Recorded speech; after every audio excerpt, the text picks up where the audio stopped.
എനിക്കേ ഈ ആണുങ്ങളോടൊരു കാര്യം ചോദിക്കാനായിട്ട്. നിങ്ങൾ ഈ ആണുങ്ങൾ സ്വന്തം ഭാര്യമാർ എന്ത് ഫുഡ് ഉണ്ടാക്കി തന്നാലും നല്ലതാണെങ്കിൽ മിണ്ടില്ല, ഒരക്ഷരം മിണ്ടാതെ ഫുഡ് കഴിച്ചിട്ട് എണീറ്റ് പോകും. അത് തന്നെ അതിലൊന്ന് ഉപ്പ് കുറയേ ഉപ്പ് കൂടുകയെ ഒന്ന് എരി കൂടുകയോ ചെയ്തു കഴിഞ്ഞാൽ അന്നത്തെ ദിവസം പിന്നെ പോക്കാം.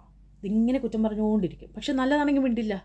അത് തന്നെ സ്വന്തം ഭാര്യ ഒഴിച്ച് ലോകത്ത് വേറെ ഏത് പെണ്ണും ഫുഡ് എന്തെങ്കിലും കുക്ക് ചെയ്യുന്നതിൻ്റെ വീഡിയോ കണ്ടാൽ തന്നെ കണ്ടാലറിയാം അത് സൂപ്പറാന്ന്, അവളുണ്ടാക്കുന്നതല്ലേ എന്ന് പറഞ്ഞിട്ട് അവളെ പൊക്കി പറയും. ഉദാഹരണത്തിന് എൻ്റെ കെട്ടിയും പറയാം. ഇന്നാൾ ഷെമീസ് കിച്ചണിൽ ആ പെങ്കൊച്ച് പാൽക്കുഴക്കട്ട ഉണ്ടാക്കുന്ന വീഡിയോ കണ്ടിട്ട് ഇതെന്നെ കൊണ്ടുവന്ന് കാണിച്ചിട്ട് പറയുകയാണ്, കണ്ടാൽ സൂപ്പർ, കണ്ടാലറിയാലേ എന്ത് ടേസ്റ്റ് ആയിരിക്കുമെന്ന്. അപ്പം ഞാൻ കരുതി എന്താ പാവം കണ്ടിട്ട് കൊതിയായിട്ടല്ലേ, കഴിക്കാൻ ആഗ്രഹം ഉണ്ടായിട്ടല്ലേ എന്ന്. ഞാൻ പിറ്റേന്ന് തന്നെ പാൽക്കുഴക്കട്ട ഉണ്ടാക്കി കൊടുത്തു.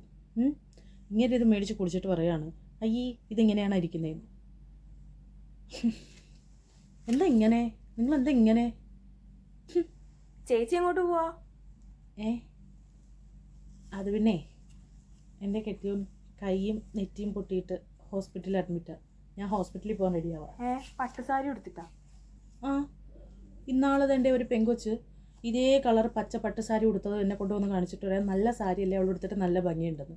ഇന്നിപ്പോൾ ഞാൻ ഈ പട്ടുസാരി കൊടുത്തുകൊണ്ട് ഹോസ്പിറ്റലിൽ പോയിട്ട് ഇതെങ്ങനെയുണ്ടെന്ന് അങ്ങനെ പറഞ്ഞിട്ട് വേണം ഇനി എന്ന് ഡിസ്ചാർജ് ചെയ്യണമെന്ന് തീരുമാനിക്കാൻ.